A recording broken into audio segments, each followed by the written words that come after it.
Welcome to episode 41 of the Becoming Mind Strong podcast. We are officially kicking off our fourth season. And we're kicking off this season with a conversation about how to fire up your metabolism. Check it out.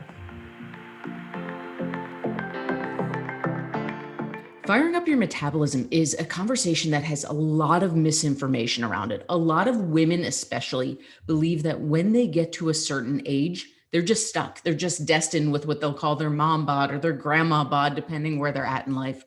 And the reality is that is 100% not true. It does not matter what age you're at. It does not matter how much you've yo-yo dieted in your life. That determines how much longer this might take. But when the question comes down to, can we retrain our metabolism? The answer 1,000% is yes. And there's two parts to this conversation. There's the nutrition part and there's the workout part. And we're going to start with the nutrition part because in my opinion, it is hands down the most important part to all of this. Here's what we need to understand. If you've listened to this podcast before, you know a lot of this information, but it's worth repeating for the conversation at hand.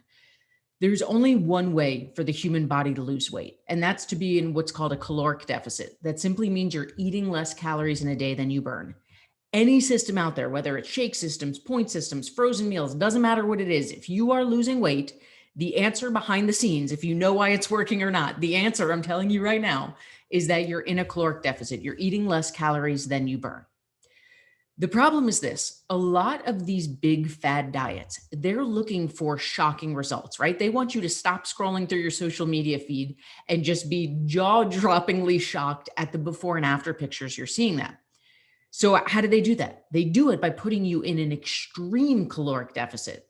If you've ever done one of these programs or talked to people who have, a lot of them will tell you that the quote unquote rules of the program, besides drink this shake twice a day or only eat the number of points of our meals, whatever the rules are, the other rule that goes along with this the vast majority of the time is that you can't exercise for the first, whatever it is, 4 weeks, 6 weeks, 8 weeks of the program. Why do you think that is? Well, think about this for a second. If you've ever woken up early in the morning and gone to the gym before you've had breakfast, chances are at some point in that workout, there were days where you got super dizzy and you had to stop or you had to rest because you felt like you were going to pass out. What a lot of these programs are doing in the interest of getting you rapid jaw-dropping results is they're not only putting you in a deficit, that part's a must. Anyone who's helping you lose weight is doing that part, but they're putting you in such an extreme deficit that they have to then add a caveat of, oh, by the way, you can't work out. What they're not saying is the end of that sentence. You can't work out because you're going to pass out because your body doesn't even have enough fuel to get through the day, let alone to add a workout on top of it. That's problem number one. Problem number two is this, and this is a huge one that most of us have experienced. If you've gone on a super restrictive diet like this, a diet that has you eating 1,000 calories, 1,100, even 1,200 is super restrictive. You've probably experienced that at some point when you start eating like a normal human being again, which you will, because human nature says that living in a state of restriction is never going to last long term. So maybe you put your horse blinders on and you say, I can't, and you stick to your 1,100 calories for, I don't know, a month, 2 months, maybe 3 months if you have a lot more willpower than I do. But at some point, you're going to start eating like a normal human being. And what happens? We've all experienced this. Not only do you gain the weight back, you gain the weight back and then some. Because what you did when you went on such a low calorie diet, you literally told your metabolism, I don't need you to work so hard. Go on vacation, go sit margaritas poolside because there's no work for you to do here. And then at some point when you started eating like a normal human being again, you're like, wait a second, where's my metabolism? Why can't I process this food? And the answer is you literally trained it to stop working. So here's what we need to understand about the nutrition piece to all this. There is only one way to lose weight. There's no getting around a caloric deficit. If you want to lose weight, there's only one way the human body can do that. It's by being in a caloric deficit, eating less calories than you burn each day. But the key, the absolute key to this, when we talk about firing up our metabolism, is to be on the high end of a deficit. And when I say that to people, they say, well, Rachel, won't I lose slower? Yes. The answer is blanket statement, hard stop. Yes. If you're eating 1,000 calories a day versus if you're eating 1,500 calories a day, you are going to lose weight slower. But here's the key. It is going to last you, right? When people talk about losing weight faster, cool. You may have lost 20 pounds in a month because you were only eating 1,000 calories, but did it last? I have never seen the answer to that be yes. So the question is, do you want to lose weight really fast and then gain it back and then some? Or do you want to lose weight a little bit slower, but it's going to last you? It's going to be a lifestyle. And you're not walking around starving. You're not walking around hangry. It's going to become your way of life. Now, here's the other thing it does. When we get in a deficit, but when we get on the high end of a deficit, the message you are now telling your metabolism is, listen, we're in a deficit. We're going to lose weight, but your job is to get used to processing as much food as humanly possible. And here, my friends, is my favorite part of macro tracking, besides how much your energy shoots up. This is the mind-blowing, it feels like magic for a lot of people moment.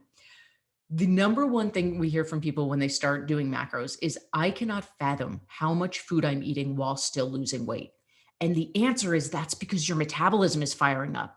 We have literally had people come to us who were eating 900 calories and their body was just stuck, which is a whole other conversation about trust and releasing. But they're eating 900 calories a day and their body was not releasing weight.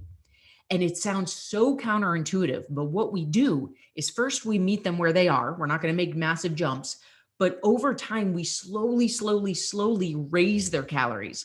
And there's so many conversations that go around that, because how scary and how counterintuitive does it sound to raise calories when you're trying to lose weight? But what happens is their body starts trusting, it starts releasing, and most importantly, their metabolism goes through the roof. One of our coaches at Mindstrong was one of these people. She's now a coach. She came to us as a client. She was eating 900 calories a day, wasn't losing weight, had gone through menopause, thought she was just destined to stay there for life. She's now in a place where she's eating almost 1,800 calories a day and still losing weight. And that is the beauty of retraining your metabolism, because the numbers start chasing each other, right? If you picture this as a visualization, your calories start raising up slowly, but your metabolism is right behind it. And suddenly you're eating more food than you've ever eaten while losing weight. The key to firing up your metabolism when it comes to nutrition is to be in a deficit. If your goal is to lose weight, it's the only way to do it. But to be on the high end of a deficit. That's how we train our body to process as much food as possible. That's how we walk around not hangry and starving. That's how we make this sustainable. And most importantly, long term, that's how we play the long game. Because now over time, I mean, you do this for months, for years, however long you stick with it, you're going to be eating more food than you can imagine while still losing, just like that coach I referenced. The other part to this conversation is the workout part. And, a lot of times people come to me and they say, Rachel, I'm new to this. Do I start with workouts or nutrition? The answer 100% of the time is nutrition. First of all, nutrition is 90% of the game. You can 100% accomplish your goals just doing the nutrition piece. The other reason is because you're not necessarily going to exercise every day, but you're definitely going to eat every day, right? If you want to survive, you have to eat. So why don't we start with the thing you're going to do anyway and just make some adjustments to it versus trying to build this whole new habit? That part's going to come organically. When you start feeling good from your nutrition, you will start doing the workout part at some point. It might be a month, it might be a year. Who cares? We can do it with just nutrition for right now. But the thing we need to understand about the nutrition piece is this. The way the human body is designed is that the more lean muscle mass we have on our bodies, the faster our metabolism runs. How do we build lean muscle mass? By lifting weights. Cardio is fantastic when it comes to your overall health, your lungs, your heart, burning calories, all that stuff. It's great. But if we want to talk about this conversation of firing up our metabolism, you got to be pushing your muscles to do what they can't yet do, which comes from lifting weights, because the more lean muscle mass you have on your body, the faster your metabolism is going to run. So understand there is hope.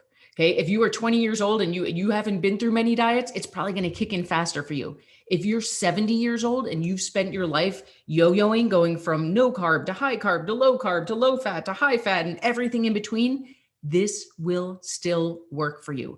It might take a little more time. If you haven't checked out the older episode called How Long Should This Take? 10 out of 10 recommended. It might take more time, but the beauty is this is math and science, and this works for everyone.